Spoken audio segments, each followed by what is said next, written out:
You've been given oil for one purpose, to keep your light burning, to keep yourself healthy, whole, and strong. If your fire goes out, you can't help all those others.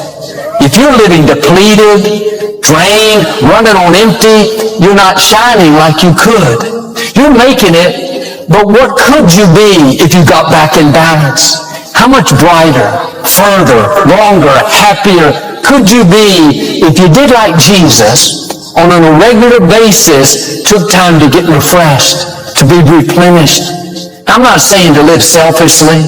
I'm not saying to not work hard. I'm saying take care of your temple, physically, spiritually, and emotionally. You're not invincible.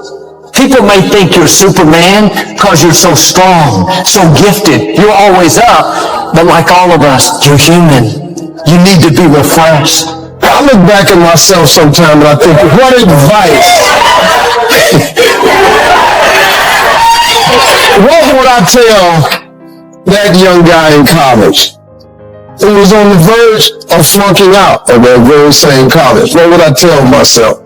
When I tell myself about forgiveness, I remind myself, I would teach myself to forgive a lot quicker, including myself. I held myself to my own pain for a long time because I kept rehashing those failures over and over and over again. And rehashing those failures, it prevented me from moving forward. So I would tell that 20-year-old guy back then, be a little bit more forgiving of yourself and a whole lot more forgiving of other people's. So remember that Lord's Prayer that your mama taught you. Forgive us our trespasses as we forgive those who trespass against us. It would have made my way a lot easier. I would also tell myself to slow down a little bit. Don't go so fast. What you rushing for? Life is coming. I think this idea of loving yourself as a cultural obsession has no basis in reality. Here's the challenge. When you're born, what do you got to do to be loved? Nothing. If your mother's on drugs, natural drugs, oxytocin, so you look like a lizard and she thinks you're beautiful. You're fat, you fall over, you throw up, and you're still beautiful, right?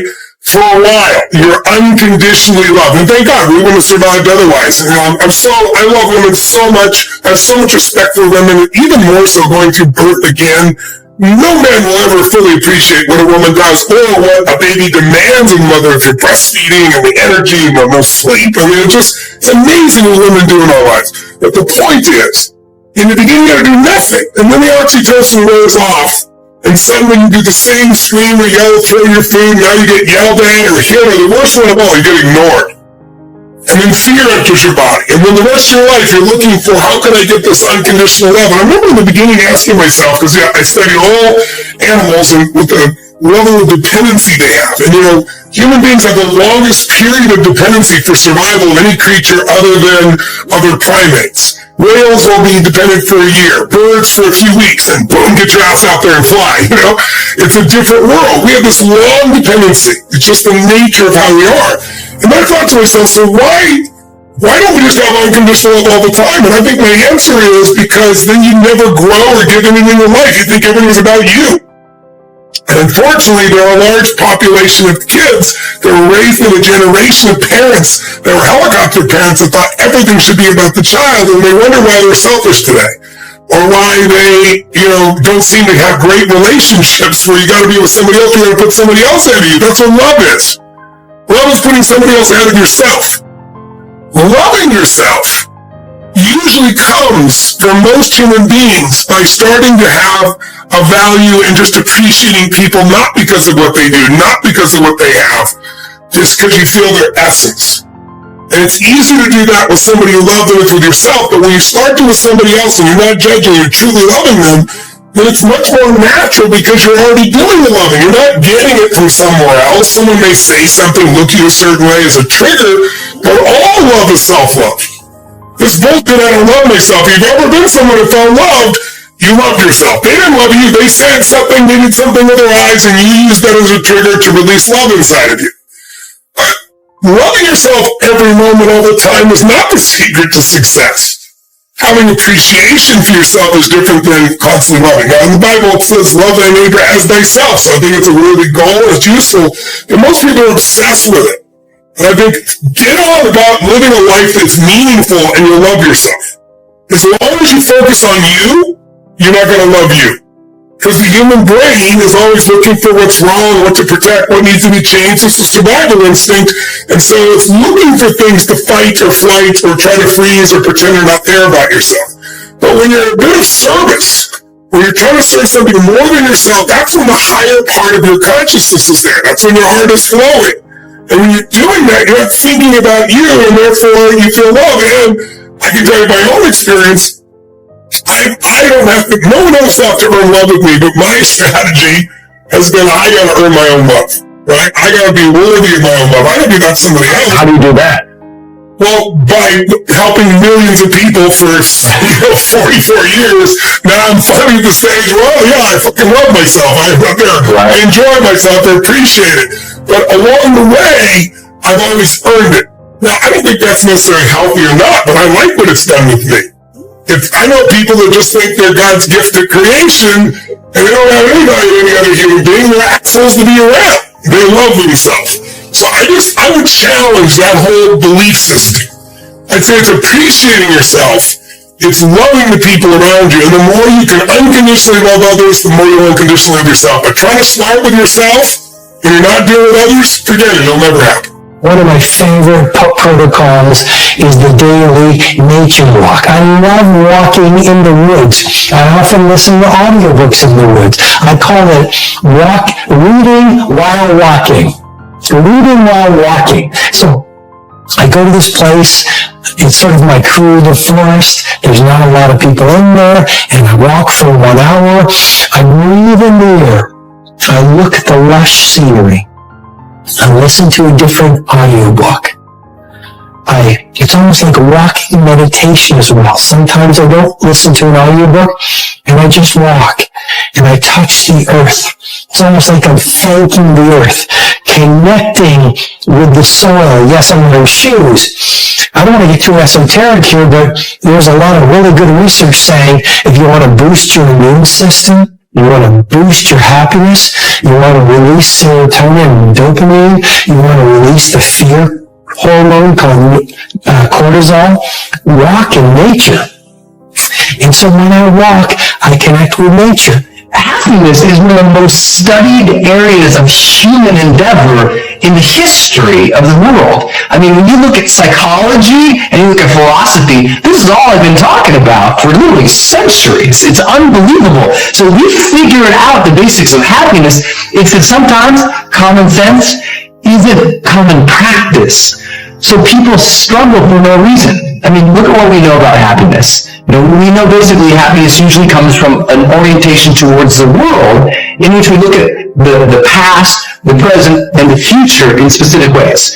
We often tend to look at the past with gratitude and with fond recollection, even if there were struggles, challenges, suffering, turmoil. We find our places in the past and we feel a sense of acceptance about the past. It happened.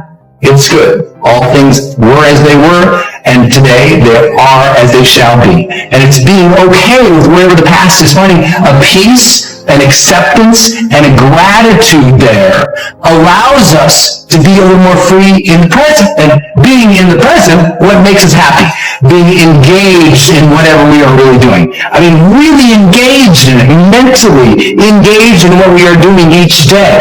Where we're challenging ourselves just a little bit, where we're finding something we're passionate about, interested in, and challenging ourselves to bring our full conscious presence to the moment, to develop awareness, right? Almost all spiritual sort of texts and teachers and trainers, always trying to help people become just more present in the moment, more accepting of the world as it is, but here, the power of now stuff, right? It's like, get here, be engaged, be present with the moment. And then with the future, It's all about anticipating with excitement what's to come in the future. Even if the future is scary, even if you know there's still going to be hardship, because there will be, even if you know there's going to be struggle, yep, there will be too. But finding your marks, what are you excited about for tomorrow?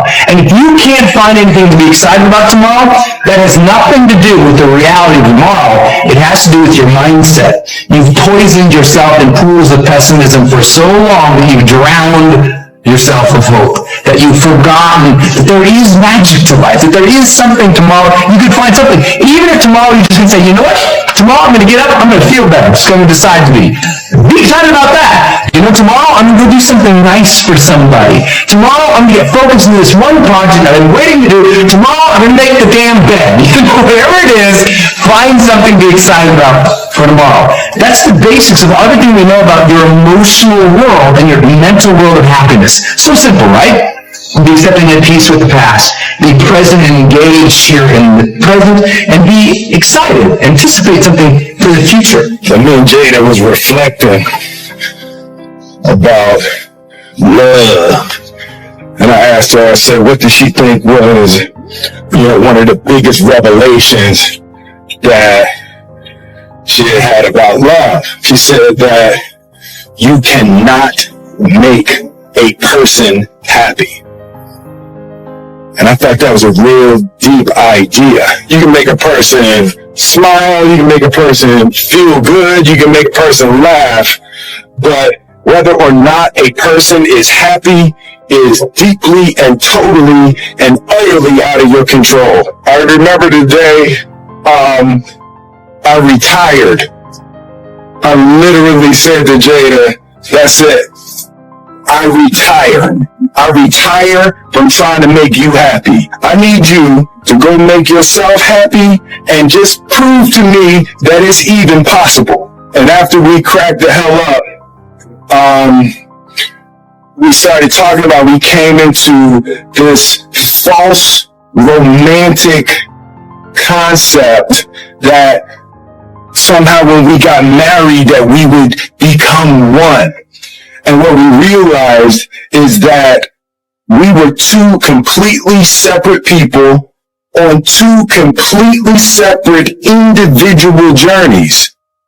And that we were choosing to walk our separate journeys together. But her happiness was her responsibility, and my happiness was my responsibility. And we decided that we were going to find our individual internal, private, separate joy, and then we were going to present ourselves to the relationship and to each other already happy, not coming to each other begging with our empty cups out, demanding that she fill my cups with the cup and demanding that she meet my needs. Unfair, and it's kind of unrealistic and can be destructive to place the responsibility for your happiness on anybody other than yourself. I have a philosophy about long-term relationships that isn't discussed very often. So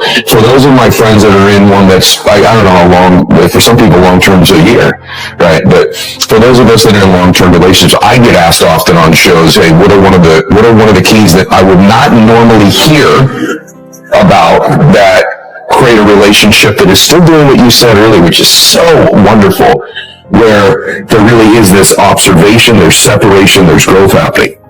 And so there's all these things they're saying along to be honest with one another, be trustworthy, make sure you're communicating. One of the things that I find with my friends and I who have had long-term, really good relationships is physical intimacy still. And real attraction to one another physically. If everyone says, I want to marry my best friend, which you do, but you have a lot of friends, and you need to be married to all of them. And one of the things I see in relationships is they start out where there's this physical chemistry, and I know relationships ebb and flow. I'm not just talking about sex. I'm referring to physical touching and intimacy. When I was dating Christiana, her dad was older than her mother, and it was his second marriage. His first wife had died of cancer. And oftentimes in second marriages, I see people kind of know the second time around, maybe the mistakes they made the first time. In his case, his wife had actually passed away. But when I would date her, I would often pick her up. And when we'd walk up to their home, their front door, and I'd knock to come get her, you could see into their living room. And my family didn't have this. My parents have their own dynamic. But I would go to the front door, and more times than not, Matthew, more times than not every time, on a Saturday night I'd come to pick up my girlfriend for a date, I could look into the living room and the TV would be off. I get emotional because he's passed away, but they'd be slow dancing. Wow. And at an advanced age, Wow. they just slow dance in the living room together. Now, I don't know if that led to more than that in the bedroom afterwards, but they had real physical intimacy. They weren't just friends. They were lovers in every sense. Physical lovers. That doesn't always necessarily mean, but people ask me, what's this called the keys to relationship? Physical intimacy. It's a box you better be checking. There's got to be that touching and that physical attraction to have a passionate relationship. And I reached a point senior year when my adjustment felt like me. I had actually convinced myself that I was this person and she me. Pretty, talented, but not stuck up. You know, a girl who laughed a lot at every stupid thing every boy said, and who lowered her eyes at the right moment and deferred, who learned to defer when the boys took over the conversation. I really remember this so clearly. And I could tell it was working. I was much less annoying to the guys than I had been. They liked me better, and I liked that. This was conscious, but it was at the same time motivated and fully felt. This was real acting. I got to Vassar, which 43 years ago was a single-sex institution, like all the colleges in what they called the Seven Sisters, the female Ivy League. And I made some very quick but lifelong and challenging friends. And with their help, outside of any competition for boys, my brain woke up.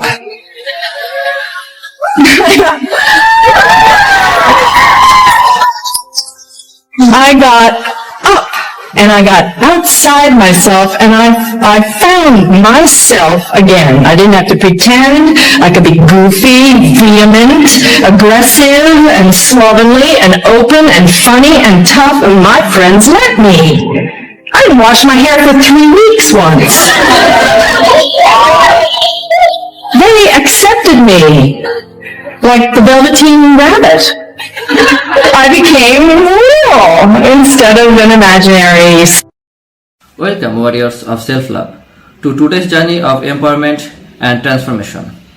Today we are diving deep into the ocean of self-love, unlocking the gates to a life filled with positivity, resilience, and unstoppable confidence.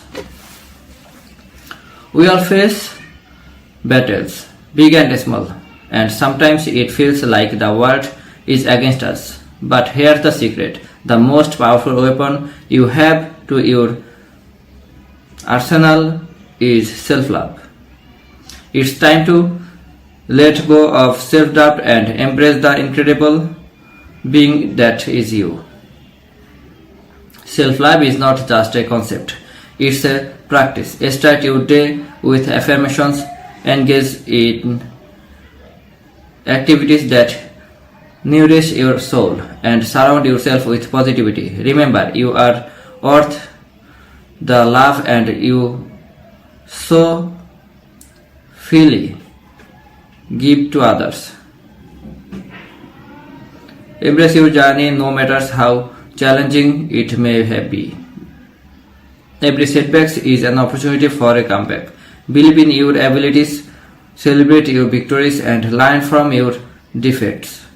You are resilient and your potential is limitless. Self-love is not just about you, it's about creating a ripple effect of positivity. As you grow to self-love yourself, you inspire others to do the same. Together, we can create a world filled with love, compassion, and acceptance. So, my fellow warriors, let today mark the beginning of your journey to self-love. Embrace the unique masterpieces that is you, and let your light shine bright. Remember, you are capable, you are desirable, and you are enough. Never forget, the greatest love story you will ever experience is the one you have with yourself.